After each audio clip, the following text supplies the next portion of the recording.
কেমন লাগছে বলো ভাইয়ার শো?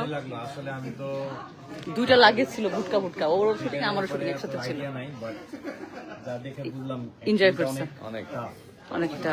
রাইট, এখানে হচ্ছে যা করা লাগে একবারে করা লাগে, কোনো কাট নাই, কোনো কাট নাই।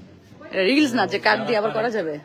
যারা পারে অ্যাক্টিং তারা হচ্ছে মানে অনেক এক্সপার্ট, যারা এখানে অ্যাক্টিং করে তারা অনেক এখানে যারা অ্যাক্টিং করে অনেক অনেক। আবার কষ্ট। উপমা বলতো কেমন লাগছে তোর?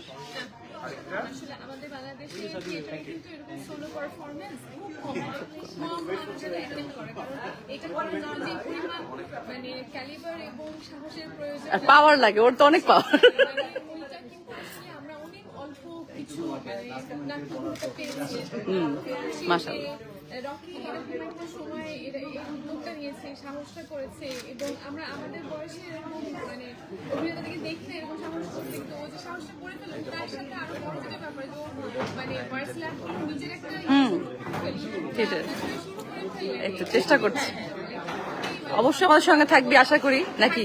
চলে আসলাম। তা বাস, এই তো প্রথম শুরু, আরো থাকবে সামনে। ভালো লাগলো, আমি আশা করছি মানে এটা চলতে থাকলে লোকেদের কাছে থিয়েটার যে একটা খুবই স্ট্রং মাধ্যম, এবং এটা যে আসলে আমাদের সমাজে একটা শিক্ষণীয় একটা জায়গা। সেইটা আসলে আমাদের অভ্যাসে রাইট, ইনশাআল্লাহ। ধন্যবাদ তোকে। অর্থি, কেমন লাগলো হাজবেন্ডের পারফরমেন্স? অনেক ভালো। হ্যাঁ, আমি তো বলছিলাম কি এটা অর্থি যাওয়া মনে হচ্ছে রে। ওকে, আম্মু কেমন লাগলো বলো? অনেক ভালো লেগেছে, বলে প্রকাশ করতে পারবো না। ছেলের প্রতি প্রাউড ফিল হচ্ছে? হ্যাঁ, ওকে, আর আরেকটা আম্মুর কাছে যাই। এটা আমাদের রকির শাশুড়ি, একমাত্র শাশুড়ি, আমাদের বান্ধবী কাম আমাদের মা। ওই মা, বলেন কেমন লাগলো? আমার কাছে তো খুবই ভালো লেগেছে। সত্যি অভিভূত, ওর যে চরিত্র থেকে চরিত্রে যাওয়া, মানে একটা চরিত্র থেকে আরেকটা চরিত্রে যাওয়া, এবং আমরা যে ডিফারেন্সটা বুঝতে পেরেছি যে ও কখন কোন ক্যারেক্টারটা প্লে করছে, এটা কিন্তু আমরা এখন বুঝতে পেরেছি যে ভুলিয়ে যায়নি একটা সাথে একটা। রাইট, ডিফারেন্ট ছিল একটা থেকে আরেকটা, অনন্য। মাশাআল্লাহ। বাবা, তুমি তো থিয়েটার তেমন দেখো না, এটা মনে হয় রকির দ্বিতীয় শো দেখতে আসলে নাকি তৃতীয়? এটা তো ও নিজে ডিরেকশন দিল, ও নিজে নায়ক নায়িকা গায়ক গায়ক সব হইলো, রাইটার অলরাউন্ডার। তো একজন ফুটবল প্লেয়ারের ছেলে থিয়েটার করতেছে, ভালো লাগতেছে।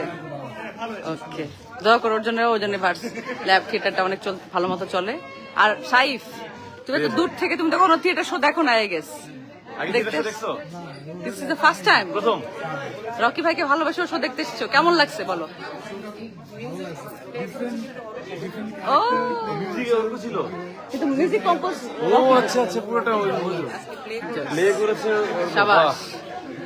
ওই যে এখানে হচ্ছে ব্যাকগ্রাউন্ড স্টেজে যেখানে মিউজিক প্লে করা হচ্ছে, সেটা হচ্ছে রকির শালায় অর্ক। এদিকে অর্কের জন্য একটা হাততালি দিয়ে দেই সবাই। শালি অর্ক মিউজিক প্লে করার জন্য। কিন্তু অর্ক করেছে। এটা হচ্ছে আমাদের রকির একমাত্র শালা, আমার বিয়াই অর্ক। কেমন আছিস বিয়াই? হাই ফাই। কেমন লাগলো শো বল? অনেক বড় দায়িত্বে ছিলি, মিউজিক প্লে করছিলি ওখান থেকে। ছোটবেলায় থেকেই ছিলাম, আলহামদুলিল্লাহ। আমি বলবো এক কথায় নাটকটা একেবারে অনবদ্য। আমি মুগ্ধ বললে একটু কম বলা হবে, বিস্মিত, আর কি বলা যায়, একেবারে বাখারা হয়ে গেলাম রকিকে এই রূপে দেখে আর কি।